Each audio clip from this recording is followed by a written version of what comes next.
Hello friends, आप देख रहे हैं आपका अपना YouTube channel coding with Cybertech. आज के इस वीडियो में हम लोग सीखेंगे टू डायमेंशनल एरे के बारे में सी प्लस प्लस लैंग्वेज के अंदर। टू डायमेंशनल एरे को मैट्रिक्स या फिर टेबल के नाम से भी जाना जाता है। टू डायमेंशनल एरे का ही एक टाइप है। इससे पीछे के वीडियो में हम लोगों ने सीखा था वन डायमेंशनल एरे को। टू डायमेंशनल एरे का इस्तेमाल हम लोग डाटा को स्टोर करने के लिए करते हैं इन टेबुलर फॉर्मेट। यहाँ पे कॉन्सेप्ट होता है रोज का भी और साथ में कॉलम्स का भी। यहाँ पे हम लोगों को चूंकि दो डायमेंशन देखना होता है, एक रो और एक कॉलम, इसीलिए ऐसे एरे को टू डायमेंशनल एरे या मैट्रिक्स या फिर टेबल भी कहा जाता है। इसका इस्तेमाल नॉर्मली मैट्रिसेस के लिए होता है या गेम बोर्ड्स डिजाइनिंग में होता है या किसी भी टाइप के स्ट्रक्चर डाटा को मेंटेन करने के लिए होता है। जहां तक डिक्लेरेशन की बात है तो सबसे पहले हम लोग डेटा टाइप डिक्लेयर करते हैं, मतलब जिस टाइप का हमको 2D एरे बनाना है, फिर एरे का नाम देते हैं और उसके बाद रोज और कॉलम्स देते हैं। तो आइए इसको हम लोग समझते हैं डेव C++ के स्क्रीन पे। हम लोगों ने लिखा INT_m, जहां m एरे का नाम है और INT जो है वो टाइप है। अब यहां पे मैं लिख देता हूं 3 2। ठीक है, इसका मतलब ये हुआ कि मैं एक 2D एरे बना रहा हूं जिसमें 3 रोज है और साथ में 2 कॉलम है। ठीक है, तो मैं यहां लिख देता हूं कि ये 2D एरे है, या आप कह सकते हैं मैट्रिक्स है या फिर टेबल है, हैविंग 3 रोज एंड 2 कॉलम्स। देखो, आप जैसे ही ऐसा डिक्लेरेशन करते हो ना, तो मेमोरी में कुछ इस टाइप का रिप्रेजेंटेशन होता है। ये आपके पास M32, जैसा कि आपने यहां पे डिक्लेयर किया है 32, देखो मेमोरी में कुछ ऐसा रिजर्वेशन हुआ होगा। और रोज जो है ना, चूंकि नंबर ऑफ रोज 3 है, और पिछले वीडियोस में हम लोगों ने सीखा था कि एरे का जो इंडेक्स होता है, जिसको हम लोग सब स्क्रिप्ट भी कहते हैं या नॉर्मल लाइफ में हम लोग पॉकेट नंबर भी बोलते हैं, वो 0 से शुरू होता है। तो रो का जो नंबर है वो 0 से 3 - 1 मतलब कि 2 तक जाएगा। सिमिलरली जो कॉलम्स होता है ना, वो 0 से 1 तक ही जाता है। कहां तक जाता है? 0 से 1 तक। ठीक है, ये नंबर ऑफ कॉलम्स है। तो इसका मतलब है कि आपके पास जो सेल है ना, वो 0 0 है, 0 1 है। ये पहले रो के लिए हो गया, दोनों कॉलम के लिए। उसके बाद दूसरे रो के लिए जिसका इंडेक्स 1 है, उसके लिए फिर से नंबर ऑफ जो कॉलम है वो 0 1 चला, तो इंडेक्स हो गया 1 0 1 1। ये आपका सेल का एड्रेस है। तो सिमिलरली तीसरे के लिए 2 0 एंड 2 1 हो जाएगा। तो अब सपोज कि यहां पे हम लोग इनिशियलाइज करते हैं इसको। चलो, इस चीज को हम लोग यहां ऊपर में कमेंट लाइन में डाल देते हैं। ठीक है, अब यहां पे हम लोग इनिशियलाइज करते हैं। अब देखो इनिशियलाइजेशन कैसे कैसे पॉसिबल है। बहुत ध्यान से वीडियो के लास्ट तक बने रहेंगे, बहुत कुछ बताने वाला हूं इस एक ही पर्टिकुलर वीडियो में। इस वीडियो को अच्छे से देख लेंगे तो किसी दूसरे वीडियो को देखने की जरूरत नहीं पड़ेगी। मान लो मैंने लिखा 5, 7, 9। देखो यहाँ पे 3 2 है, मतलब 6 एलिमेंट जा सकता है। तो अभी मैं फुल्ली जो है ना 25, 67, यहां पे मैं 6 एलिमेंट डाल देता हूं, 1 2 3 4 5 6। चलो, तो अब ऐसा करने से क्या हुआ? 5 7 9। अब देखो यहां पे मैंने लिख रखा है कि आप जब भी 2D एरे में डेटा को स्टोर करते हो ना, तो ये रो मेजर ऑर्डर में ही स्टोरेज इसका होता है। अब ये क्या चीज है? देखो, रो मेजर ऑर्डर में स्टोरेज का मतलब 5 7 9। 5 7 9 जो है वो पहले चला जाएगा पहला रो में।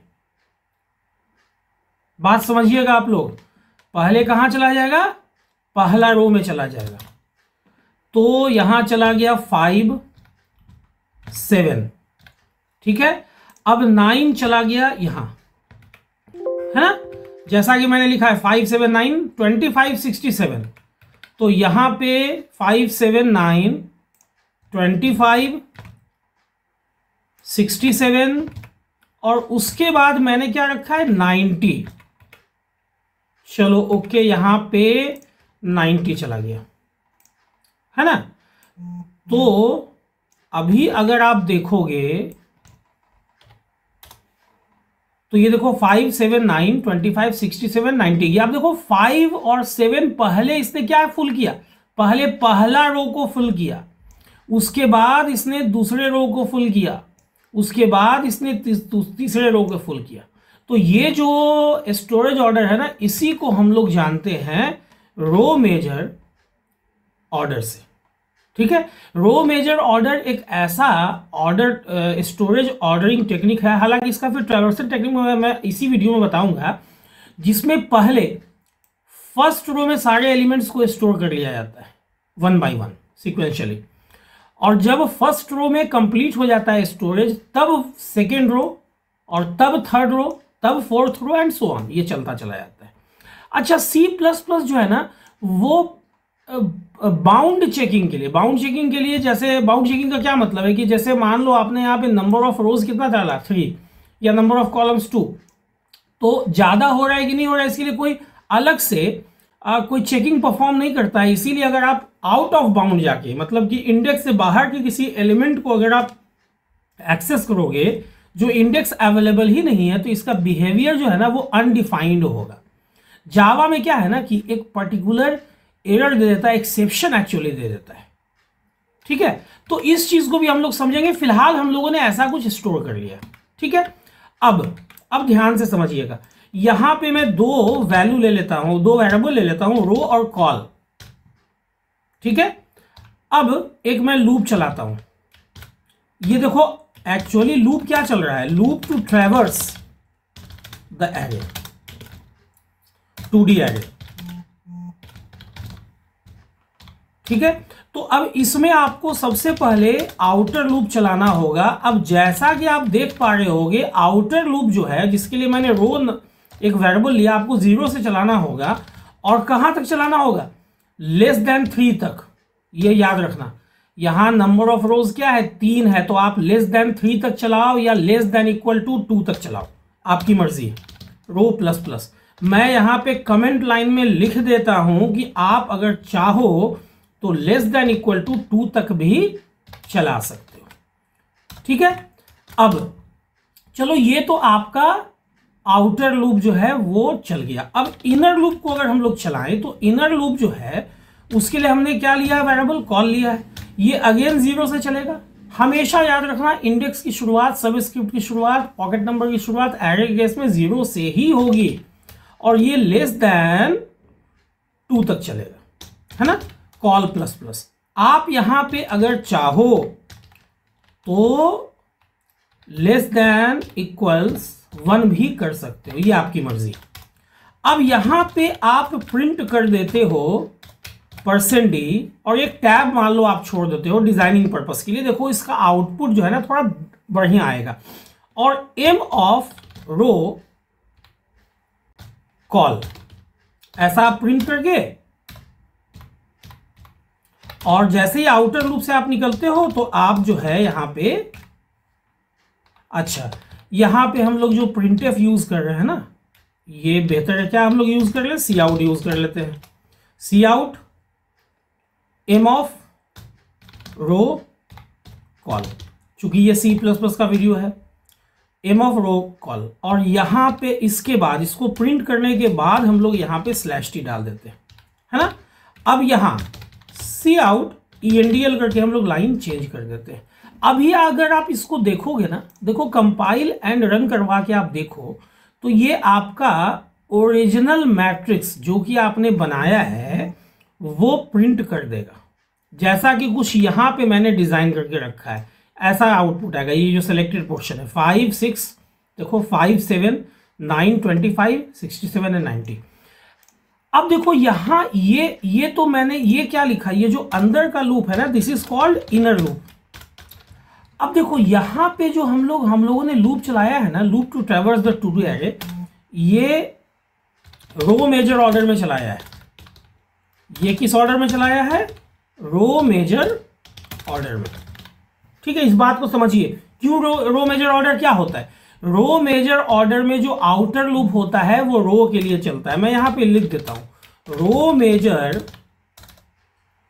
मेजर ऑर्डर में जो आउटर लूप होता है ना, आउटर लूप इज फॉर रो, ठीक है, और ये आपका इनर लूप है, इनर लूप फॉर कॉलम। मैं यहां पे ऐसे भी मेंटेन करता हूं, मेंशन करता हूं, ये काहे को चल रहा है, ये आउटर लूप रो के लिए चल रहा है।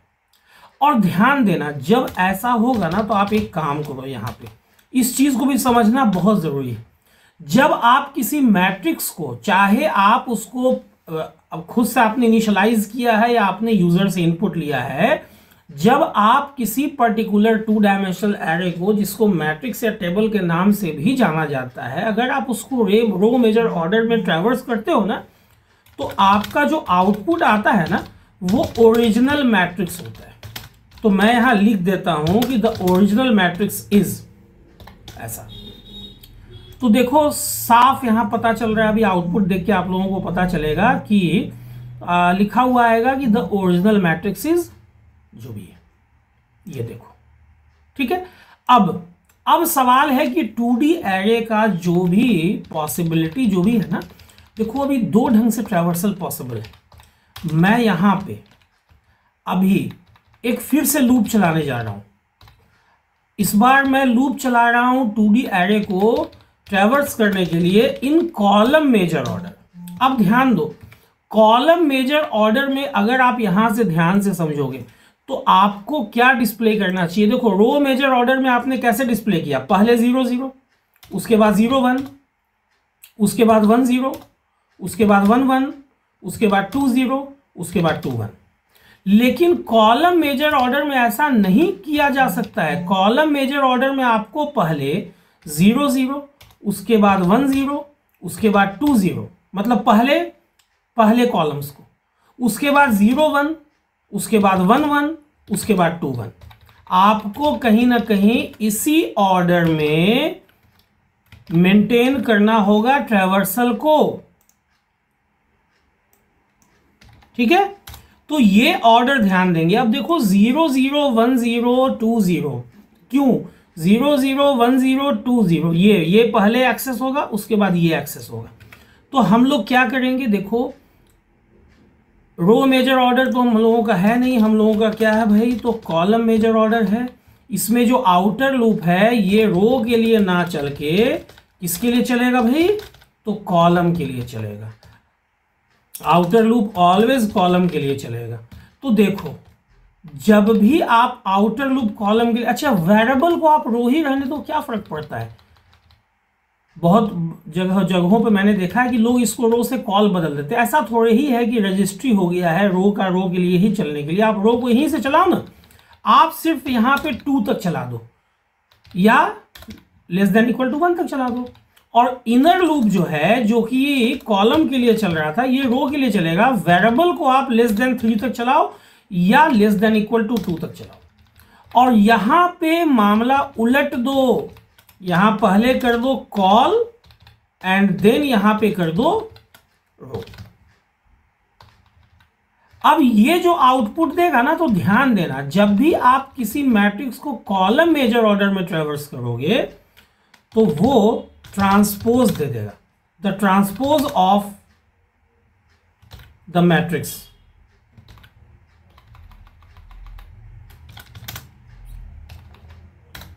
अब देखो इसको एग्जीक्यूट करा के, कंपाइल एंड रन। अब देखो इसको आप एग्जीक्यूट करा के, तो आपने क्या स्टोर किया है, यहां पे मैंने ऑलरेडी बता रखा है, आपने स्टोर किया है 5 7 5 7 9 25 67 90।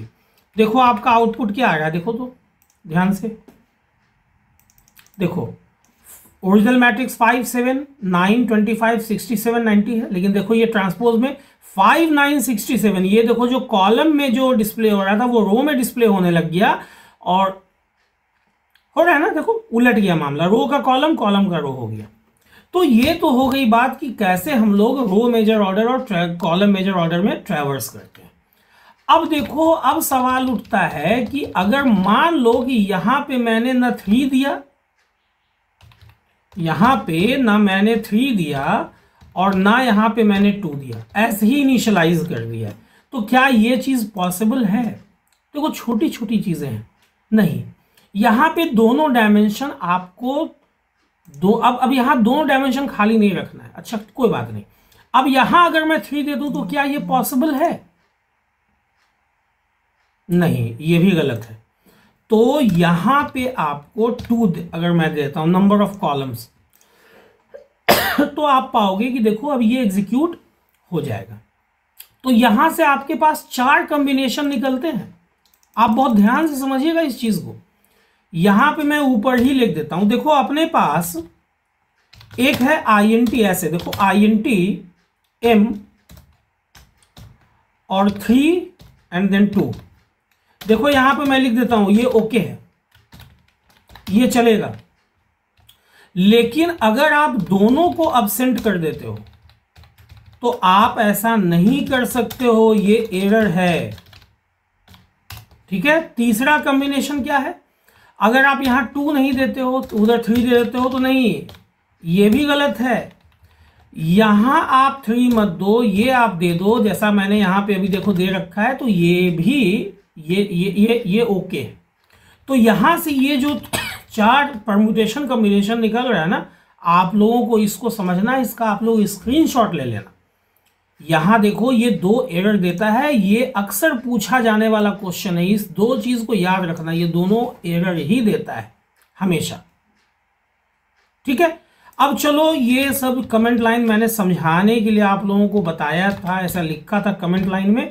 अब मैं इसको हटा देता हूं। अच्छा यहां INT की जगह फ्लोट डबल, लॉन्ग डबल कुछ भी ले लो, सब चलता है ना। अब देखो आपसे कहा जाता है, ये तो आपने ऐसा कर दिया, चलो ये सब मैं हटा दे रहा हूं यहां से, जितने भी कमेंट लाइन है मैं हटा देता हूं फिलहाल। हाँ चलो ओके। अब सवाल उठता है कि अगर यहां पे चलो यहां वापस से मैंने 3 2 दे दिया। ठीक। अब देखो मैं अगर चाहूं तो 2 2 का ऐसे इस तरह से कॉम्बिनेशन बना दो।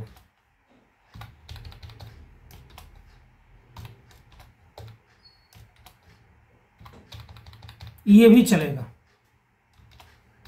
अभी देखो अगर आप इसको एग्जीक्यूट कराते हो तो आप पाओगे कि इसका भी आउटपुट जो है ना सेम आ रहा है। देखो ध्यान से, सेम आउटपुट आ रहा है। आप ऐसा भी कर सकते हो, इसमें कहीं कोई दिक्कत नहीं है। ये भी एक तरीका होता है। अब लोग ऐसे भी लिख देते हैं, यहां पे इस टाइप से लोग लिख देते हैं।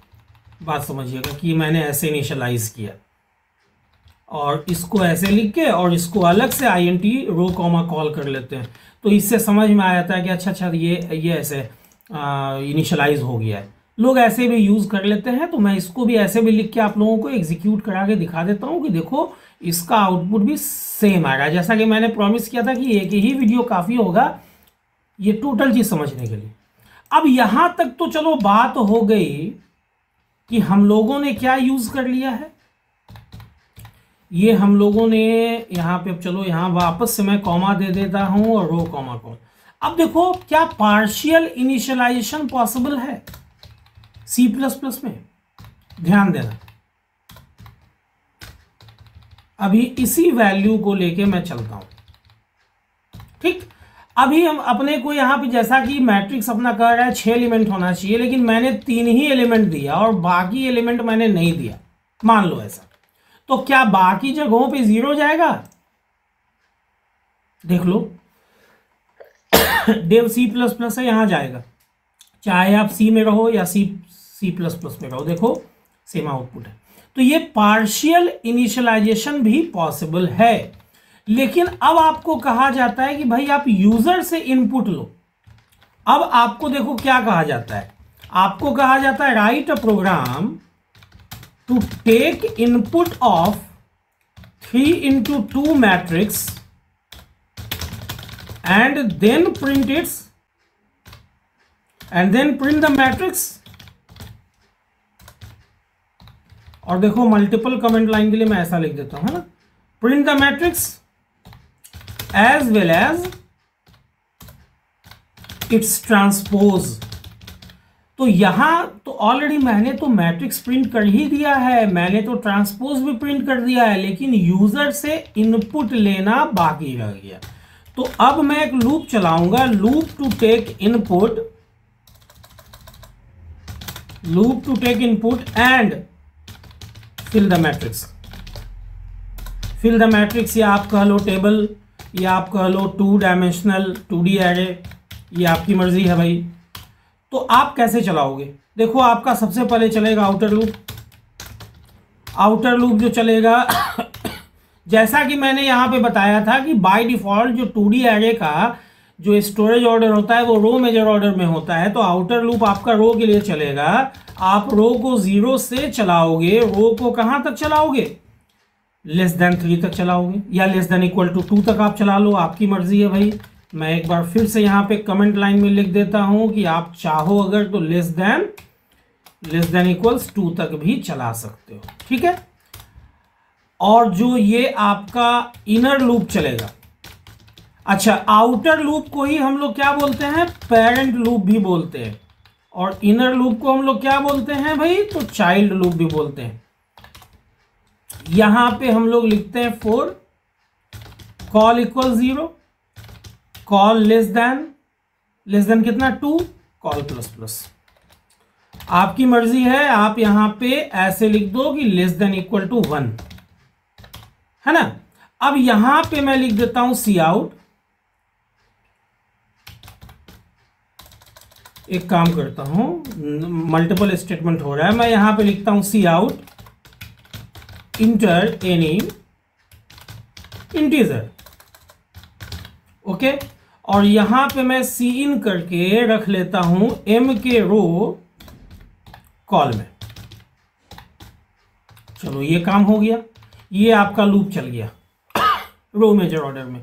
अब आप इसको कंपाइल एंड रन करो तो आप देखोगे कि अब अच्छा सी इन m के रो, यहां देखो मैंने सेमीकोलन नहीं दिया था, चलो दे देता हूं फिर से कंपाइल एंड रन। तो अब ये इनपुट आपसे लेगा 6 एलिमेंट का, है ना। अब देखो यहां पे 6 एलिमेंट का इनपुट ये ले रहा है। मैंने डाला 12, 50, 90, 234, 567, 1 2 3 4 5 6। अब देखो ये जो ओरिजिनल मैट्रिक्स है वो आपका ये रहा और उसका ट्रांसपोज यहां रह गया, है ना। एक छोटी सी चीज और, अगर सपोज कि मैंने यहां कॉमा ऑपरेटर यूज कर लिया, मैंने ऐसे लिख दिया, तो उससे क्या हुआ कि ये सिंगल स्टेटमेंट बन गया है ना। तो अगर सिंगल स्टेटमेंट बन गया तो क्या मैं इसे हटा सकता हूं? क्योंकि देखो अगर मैं इसे हटा दूं तो अब क्या होगा ना कि इसके लिए भी ये सिंगल स्टेटमेंट हो जाएगा, तो आपका ये कोड कम हो जाएगा। देखो तो क्या ऐसे हम लोग कर सकते हैं? मैंने बताया था ना कि एक ही वीडियो काफी होगा ये कंप्लीट सारा चीज समझने के लिए। देखो मैंने ये भी चीज करके दिखा दिया आप लोगों को। अब मैं यहाँ पे 10, 100, 230, 340, 49, 123 ऐसा मैं डाल देता हूं। देखो ये भी चीज आपका क्लियर है ना।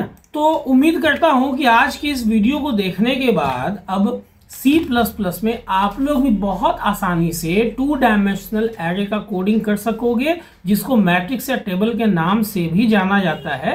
उम्मीद करता हूं ये वीडियो आप लोगों को अच्छी लगी होगी, नॉलेजेबल लगी होगी। अगर वीडियो अच्छी लगी हो, नॉलेजेबल लगी हो, तो वीडियो को लाइक और शेयर करना ना भूलें। और अगर इस ढंग के वीडियो में इंटरेस्ट रखते हैं और अभी तक आप लोगों ने चैनल को सब्सक्राइब नहीं किया है या चैनल पर नए आए हैं इसलिए सब्सक्राइब नहीं किया है, तो चैनल को सब्सक्राइब कर दें और बेल बटन को हिट करना ना भूलें, ताकि जो भी वीडियो मैं अपलोड या पब्लिश करूं उसका नोटिफिकेशन आप लोगों से मिस ना हो, ताकि वीडियो भी आप लोगों से मिस ना हो। वीडियो के अंत तक बने रहने के लिए आप लोगों का बहुत बहुत शुक्रिया, धन्यवाद। Thanks a lot.